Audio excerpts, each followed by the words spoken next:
កូនយំម្ដងម្ដង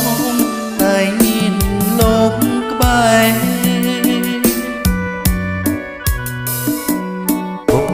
ម៉ែតស៊ូឲ្យកូនរៀនខ្ពស់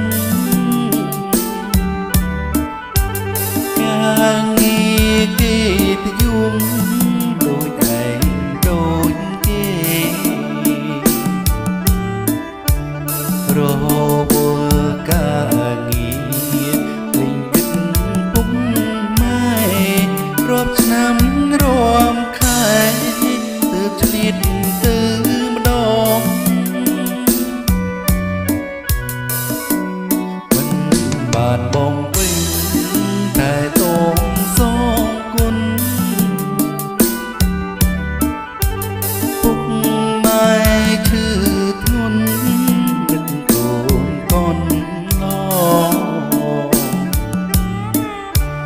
ដងហើមចុងក្រោយកូនមិនទាន់ផងសែងទុកហុយឆ្លងហើយលឺធម៌ព្រាំងពេលនេះធ្វើបុណ្យចុងខែងងឹនការខ្នើយភ្លេចគិត